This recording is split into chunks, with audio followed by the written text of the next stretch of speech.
next story comes from Helen McClements, and Helen McClements is a regular storyteller at our 10 by 9 events in Belfast in person and in the Zoom land, in the Zoom personhood also. So Helen, I'm delighted that you're here, and it's great that you've got your story for us. Work away. Thank you. You can hear me okay, yeah? Perfect. Okay. It was an odd sort of message for my great aunt Emma to receive. Go and get the car, it read.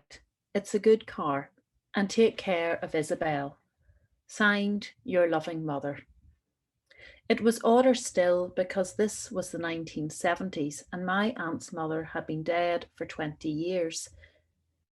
Aunt Emma had been sitting in the back of her post office in the Ards Peninsula, mulling over whether to trade in her old car for a new model. She had decided that she was too tired to drive to Bangor that day, and so told her sister to go alone. But as she sat at her desk, her hand started to move across the page, forming words as if by its own accord.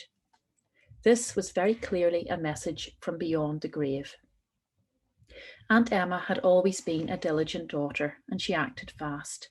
Change of plan, Isabel, she called. Change of plan.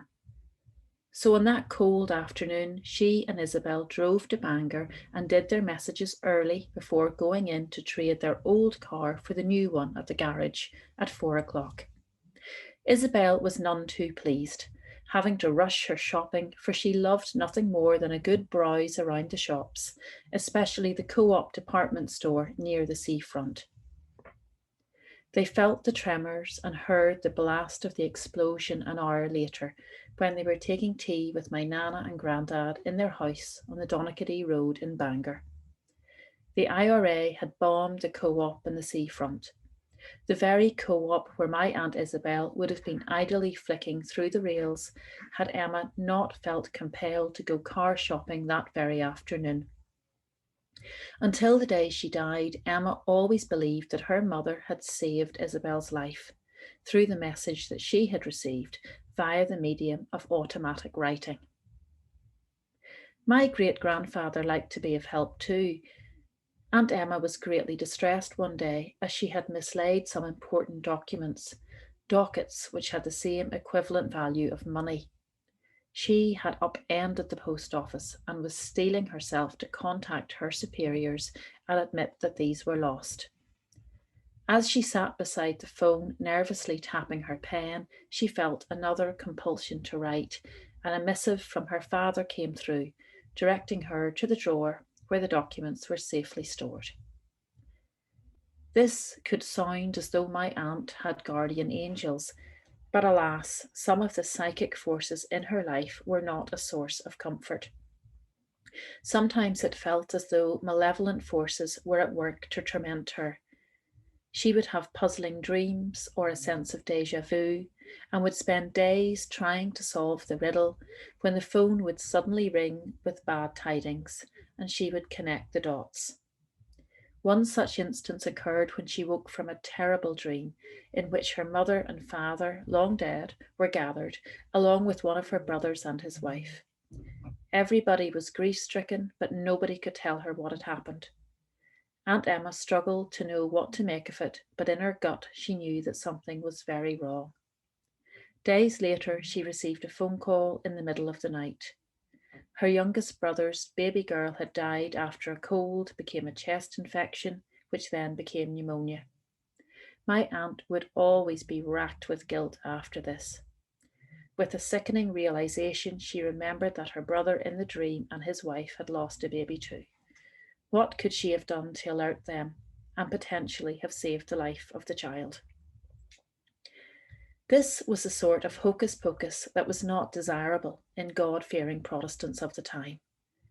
Fortune-telling was thought to be the work of the devil, and any notion of making contact with the dead was associated with the occult and not something which Christian people should ever entertain. But how then did one explain these occurrences or visitations which my aunt did not actively seek out? It was also not unusual for people to be known as having the second sight. One such instance was my great-grandmother coming in one afternoon to the news that an elderly farmer in the locale had just passed away. "Ah, sure," she said. "Didn't I just see his wraith going up the road?" The line between the living and the dead was most definitely porous, or at the very least blurred. My aunt was the seventh child of 8 children, and rumours often abounded that they were likely to have been endowed with certain supernational gifts or a sixth sense. What was clear, though, was that no matter how puritanical the background in the staunchly religious 1920s where my aunt was born, there was still some room for the unexplained. Thank you so much, Helen. I love that story of your auntie with the sixth sense. It's quite extraordinary. And Isn't it? especially coming from a strict Protestant family, that would have been a complicated thing. She's either a pagan or a Catholic. Exactly. Oh, It's practically the same thing in some people's minds.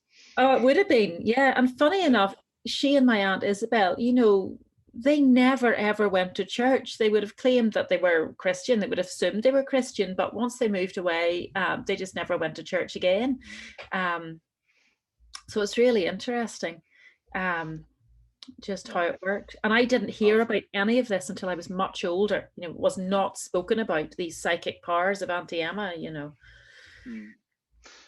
When I was younger, I spent a lot of time, possibly more than was good for me, around evangelicals in Cork, and somebody invited me to be a group leader in a discussion with, trying to convert people basically to evangelicalism. And there was a discussion about healing and Jesus and all that. And there was a woman who turned up to this event. She was in her 80s, and she said, "I know all about healing. I have the gift of healing animals." And the person was like, the person in charge of the group was like, "Get out of here, you pagan," And she You was like, "No, witch. yeah." She said, "My whole life, if there's ever a sick animal, anybody in the townland will call me in, and I know exactly what to do. And I've got the gift, the cure for healing animals." And it completely changed my experience of that kind of way of thinking about religion, because I believed her more than I believed anybody else. She was amazing. That's so She funny. bewildered all the people who were trying to convert her. She was already converted. But that is so funny because my father had the shingles really badly a good about 10, 15 years ago. And there was a lady I knew and she said, "Oh, there's a woman in the country has the cure for that." Yeah, And I said to my mum, who I imagined would have laughed this out, and she said, "Give me her number." And so this little packet of, so I rang this woman and she's like, "Yep, what's your address?" And she sent something and it had to be waved and the Lord's Prayer recited. And my father claimed that it did yeah, wonders. yeah. So it's just It's so interesting to know how it's it all fascinating. lies. We must find out from the chat whether people with the cure is a thing in Scotland as well as in Ireland. But yeah, and it's great to know that the cure is an ecumenical matter and travels across people of all kinds of devotions in or out of religion. So Oh,